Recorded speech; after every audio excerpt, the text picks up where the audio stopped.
ওমর ফারুক যখন খলিফা, দিনের বেলায় যদি রাষ্ট্রে কোনো নিয়ম জারি করতেন, দিনের বেলায় জনগণকে কোনো বিষয়ে যদি নিষেধ করতেন, রাত্রে বেলায় খাওয়ার সময় ফ্যামিলি মেম্বারদের সবাইকে বলতেন, এই দিনের বেলা আমি জনগণকে এই কাজ করতে নিষেধ করেছি, তোমরা আমার ফ্যামিলি মেম্বার, খবরদার তোমরা এই কাজ করো না। জনগণ করলে যতটুকু শাস্তি, তোরা করলে পাবি ডবল শাস্তি। আমাদের নেতারা ওই বাড়ির বিচার করে, ওই বাড়ির মাইয়ার বিচার, ওই বাড়ির পোলার বিচার, নিজের পোলা গাঞ্জা টানে আসে না নাই, নিজের মেয়ে অপরাধ করে আসে না নাই।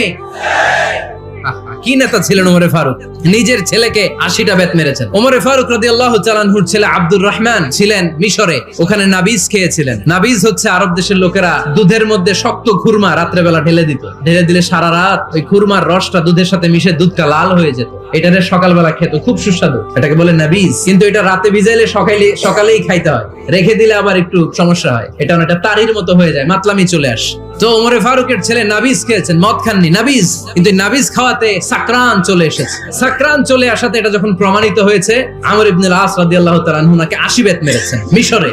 নিয়ম হচ্ছে সবার সামনে, কিন্তু সবার সামনে না মেরে একটু গোপনে মেরেছে। এই তথ্য যখন ওমর ফারুকের কাছে এসেছে, উনি বললেন না, মারতে হবে সবার সামনে, আলাদা মারলা কেন? ও মদিনায় ফিরে আসলে আমি আবার 80টা মারব। মদিনায় ফিরে আসার পরে সাইয়েদনা ওমর ফারুক ওই আগের 80টারে আর ধরেন নাই, নিজ হাতে আবার 80টা বেত মেরেছেন। এই বেত মারার 1 মাস পরে এই আবু শাহমা ইন্তেকাল করেছে। অনেক ঐতিহাসিক বলে এই বেতের আঘাতে মরেছে, কেউ কেউ বলেছে নিজের রোগের কারণে মরেছে। কিন্তু দিস ইজ দ্য ইনসাফ সিস্টেম অফ ওমর।